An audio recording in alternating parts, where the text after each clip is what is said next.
Ladies and gentlemen, welcome to the Bullpen.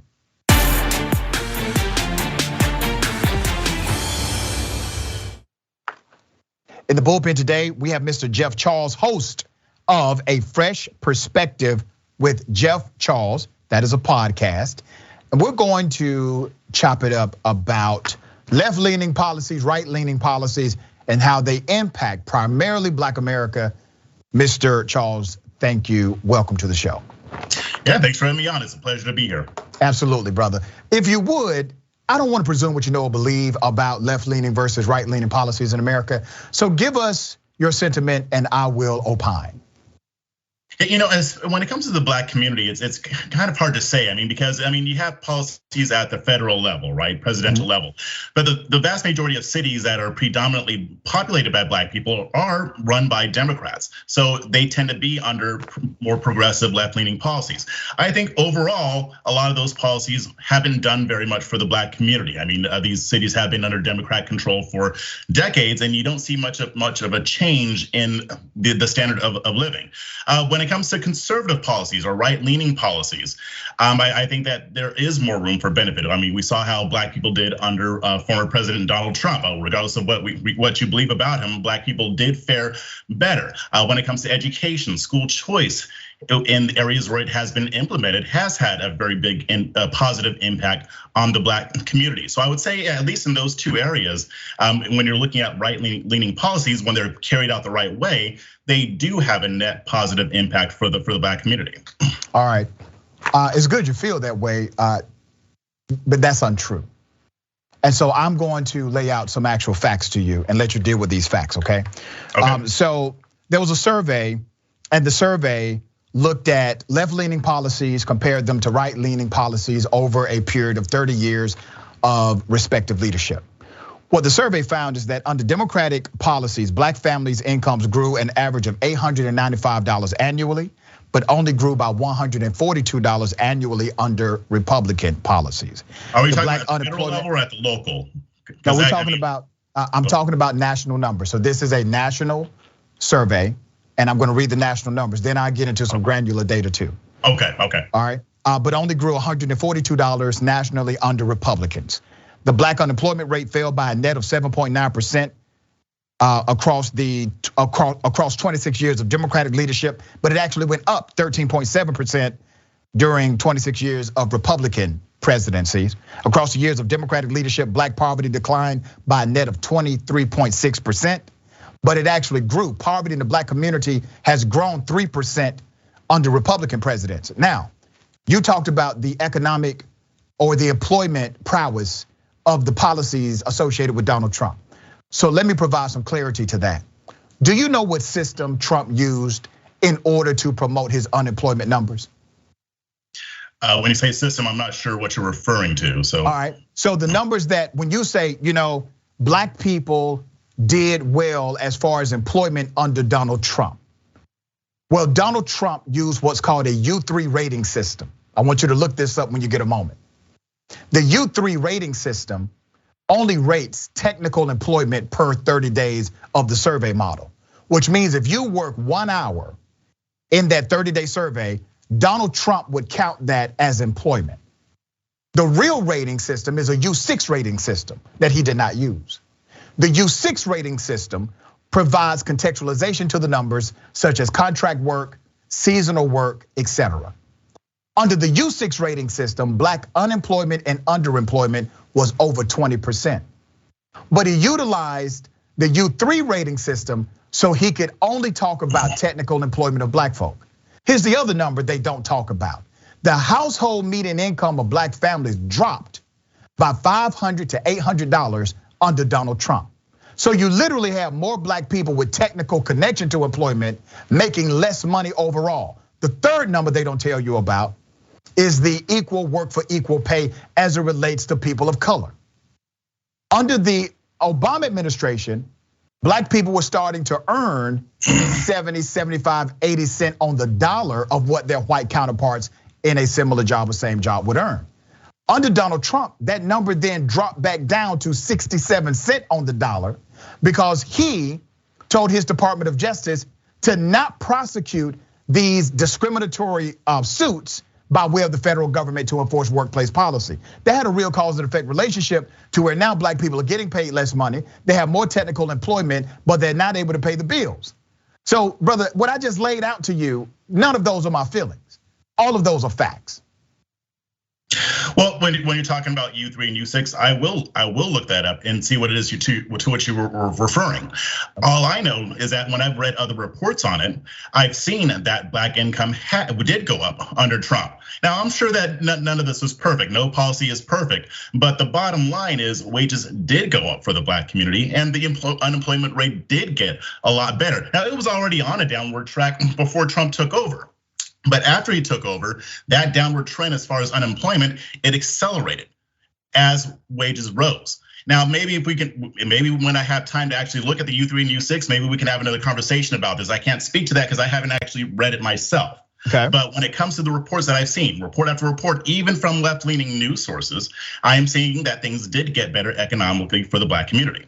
But wait a minute, brother. Come on, man.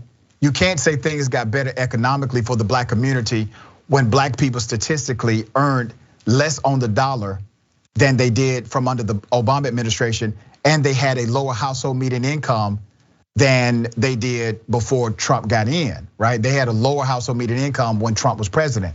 Here's the other element that I think sometimes gets confused in the conversation of left-leaning policies versus right-leaning policies. First of all, they both get it wrong. All right, I don't feel left-leaning policies go far enough. And I don't think right-leaning policies are even in the ballpark, okay? But let's talk about one of the greatest ways to overcome generational poverty that still exists in America. Education, technical education included. That's one of the greatest ways to break generational poverty. Well, under Republican administrations, they tend to defund these programs by a tune of 50 to 80%, depending on the region. While Democrats will properly fund, at least to the tune that's appropriate, still not to the tune that I think is perfect, but they will actually fund these particular programs that become catalysts to actual jobs in the marketplace, while Republicans would defund those programs at the same time in the same position. So tell me, brother, how was that a win for black people when those on the right would defund those programs that we both agree can actually end generational poverty? I'm glad that you brought that up. The bottom line is, especially at the federal level, we throw a lot of money at schools, especially schools in inner city communities where a lot of black and brown kids get their education. However, we've seen that money being thrown, and yet there isn't much of a change. But brother, I'm not talking about, in all due respect. Hold on, brother. I need to make a clarity here. You're answering a question that I did not answer. I'm not talking about K through 12 education. I'm specifically referring to higher education, technical training programs, college, etc. Those are the programs, Upward Bound, Educational Talent Search, Workforce, WorkSource. Those programs that allow adult individuals who come from historically marginalized communities to be able to go to welding school, to go to truck driving school, to go to AC repair, to go to college. Republicans historically defund those programs, while Democrats increase the funding of those programs typically. So then the question I would have, because I thought we were talking K through 12 schools, so that's what I kind of boned up on. I didn't bone up on higher education, but then again, but we never said in any of our notes that we're talking about K through 12 education, brother. All due respect. Right, no, that's fine, that's fine. It's just usually when we have these conversations, we're talking about K through 12 when I've had other conversations. But if you're talking about higher learning, I would need to see that under Democratic rule, if they did fund those programs, that things actually got better, that we had more black graduates. I would need to see the numbers. Black graduation increases. The record for black graduation was actually when President Obama was in office. You had a record black graduation rate in the United States. Are you going to give Democrats or the brother any credit? I mean, you're talking about the numbers, brother. You can always research my numbers, fact check them, but you have a boom fact check your numbers in African American graduation. And I'll say, if it turns out that Obama funding those programs actually resulted in higher graduation rates, I'll give them props. I have no problem giving somebody on the other side props if they actually. Can I ask you about HBCUs in particular? Sure, I mean, when it comes to HBCUs, I mean, we saw what happened under the Trump administration. He provided a lot more funding for HBCUs. I know that the reason that they had last year that Biden was championing, they slashed a lot of that. That is correct. So I know you had a problem with that. 100%, brother. I said it on this show and my radio show. Yep. Biden is no friend to HBCUs. I have no idea how you got a whole vice president with the whole damn HBCU degree and you let them chump you off on the budget like that. I don't understand that. I stood against it. Also, under Trump, which was the great fake out, he had this meeting with all these HBCU presidents and promised he would give them record funding. He never did that. He only renewed the funding as existed. He did not give them a record increase. That's number one. Number two, he then turned around and defunded educational talent search. He defunded the federal TRIO program, which is utilized for HBCUs, and it's called Upward Bound and ETS in the budget line. Those are programs that I benefited from because they are targeted for historically marginalized communities and first generation college students. Well, Trump turned around and defunded that program. We had to fight to get some of the money back, while at the same time he's saying that he's going to give HBCUs more money than they have ever had. Lies, lies, lies. It was the talking point. You look under the hood of the car, brother, the engine don't match the make and model. You know, Trump does exaggerate, he uses a lot of hyperbole, but the fact is, he still kept the funding going. He didn't make a promise saying, I'm gonna give you this much money, and then just like you said, we both agree with Biden, slash it later. So I mean, this is something where I think but Trump did do that, brother. Listen, man, I get it, but here's what I'm challenging you to do. You see how I just called out Biden, had no problem doing that? That's because I'm free, brother. I'm free, all right? Trump did a very similar move. Programs that you say he did, and I'll criticize him for that too. Yeah, Trump did a very similar move. He also, a lot of people bring up, well, Trump and his first step program, which was really a graduation of Obama's program. Okay, the problem with that program, when people say, well, that was his criminal justice reform, the problem with that program is that he only allowed it to apply to less than 1% of the prison population. Number one. Number two, he then turned around and defunded the very re-entry programs and halfway houses necessary for these men and women to be productive and to be reunified to functional society.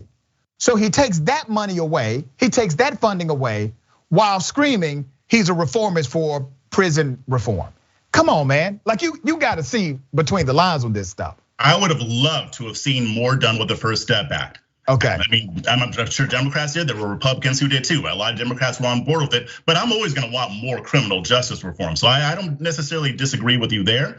To me, I took it as what they said it was, the first step. I mean, we had it under Obama. We didn't. I mean, you said it was a continuation. They weren't able to get it past then. Maybe they would have gotten more when they passed. Well, they had a version of it. It didn't go far enough. To the credit of President Obama, he did restore the federal Pell Grant under his limited powers through executive order. He made it a pilot program. We need to restore the Pell Grant for prisoners because we all know that education is the greatest deterrent. I wouldn't have any problem with that. All right, thank you, brother. I appreciate you being on the show. Thank you, sir. Yeah, thanks for having me on. Absolutely.